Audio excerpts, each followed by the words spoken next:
Welcome to another edition of From the Front Lines, where we discuss both the day-to-day and one-of-a-kind issues facing real estate managers.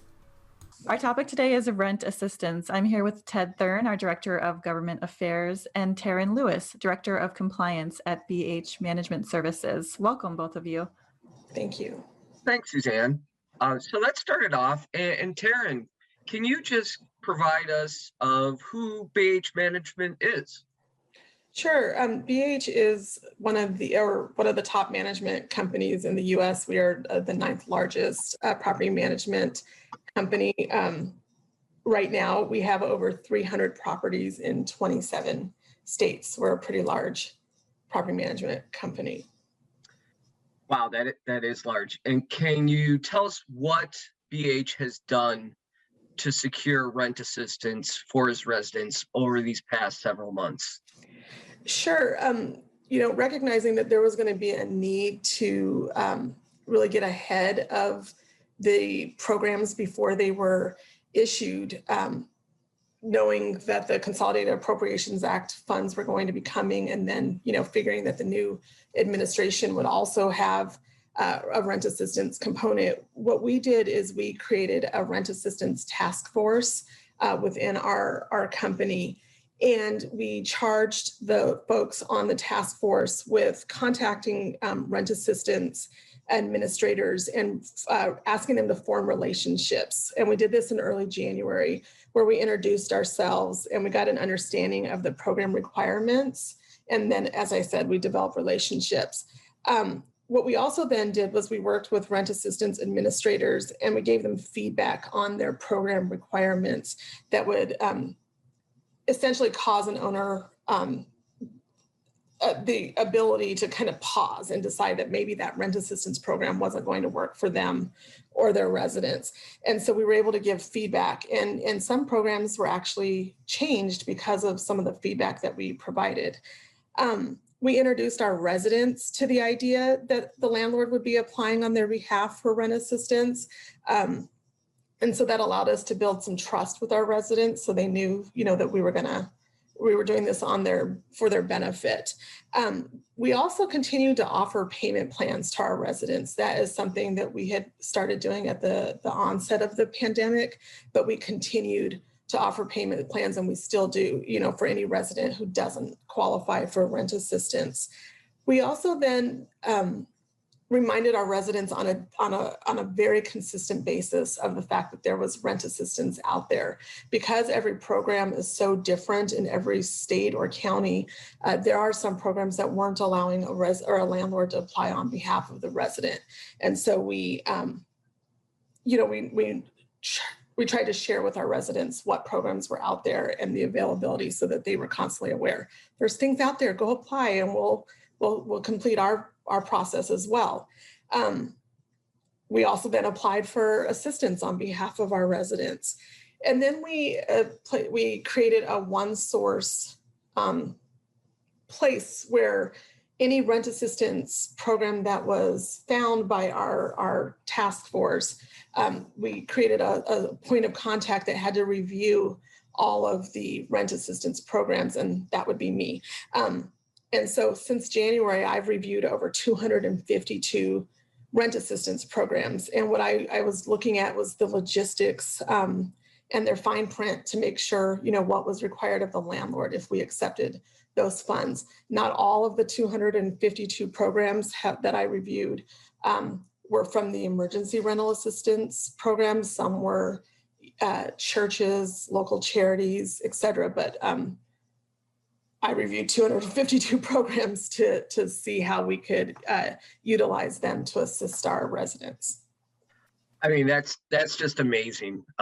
You and your team have put in so many hours and so much work to secure rental assistance for your residents. So how much rent assistance has BH received to date, and how many families have you been able to assist as a result?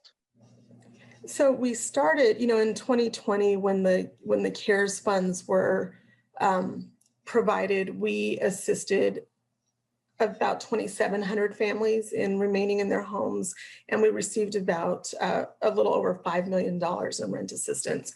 In 2021, just as of today, actually of May 14th, we have assisted, just in 2021, we've assisted 4,042 families in remaining in their homes, and we have received a little over $6.2 million in rent assistance. That's fantastic. Congratulations to you and your team. What challenges, if any, and I would imagine you have encountered challenges, have you experienced when applying for rental assistance? One of the main or largest, there's a lot of challenges actually, but one of the challenges we see is because of the eviction moratorium and the continued extensions of the moratorium, there are certain residents that aren't motivated to apply or provide the necessary documentation for rent assistance so that they can, complete their applications. So that's one of the challenges that we're facing right now. Another challenge is, as I mentioned at the beginning, no two programs are alike. And so that's been hard to kind of try to guide our residents in how to apply for programs, what the requirements are. We could be applying for a city program, or we could be applying for a county program, and every program is so different. Because we are in 27 states, also if you were to go in every state, every program in every state is different. And so those are, some of the major challenges that we have experienced. We're seeing where some of the programs are requiring that landlords dismiss an eviction.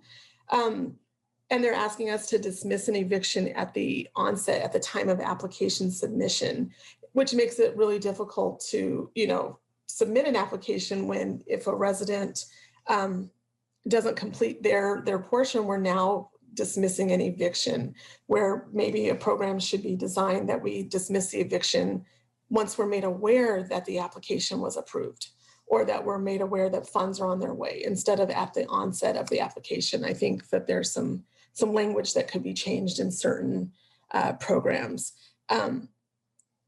Landlord requirements are different for every program also, so it makes tracking programmatic requirements a little bit different, especially when a resident vacates the unit.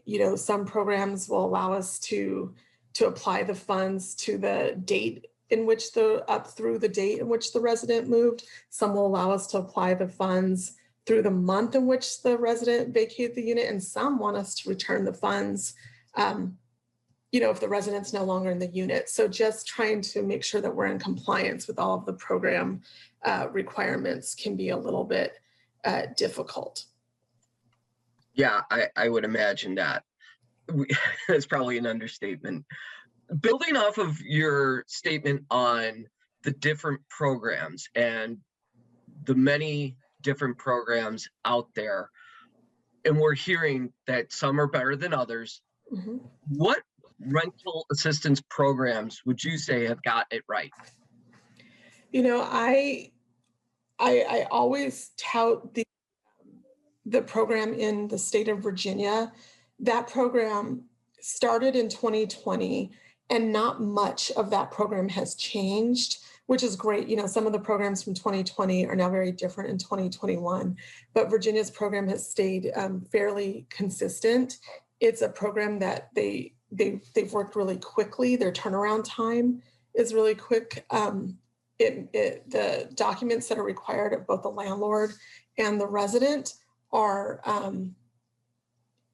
not so vast that people just decide I don't want to follow through with this. And then their turnaround time in providing the funds so that we can get those funds applied to that resident's account are also, they're working very quickly. So I constantly commend the way that Virginia has established their rent assistance program. And then another program that I've really started paying attention to is in Iowa, and it's called Impact. And it's another program that has just seemed to be really helpful, for the property side, but also the resident. Again, they're not asking for tons of documentation.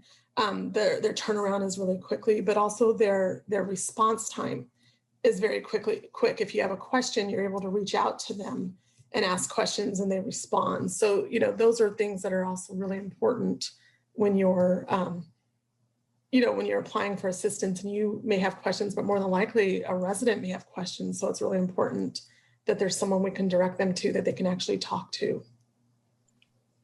Gotcha. Well, Taryn, I just would like to thank you for your time and all the hard work that you have done on the behalf of your residents. This is important work you're doing, and it's just, greatly appreciate of all the work you've done over these last months. I probably going into the thousands of hours, if not tens of thousands of hours you've put into this. So we just like to thank you for your time today to share your experiences with the rental assistance program. No, I'm happy to do it, and I appreciate you inviting me on today. Well, thank you.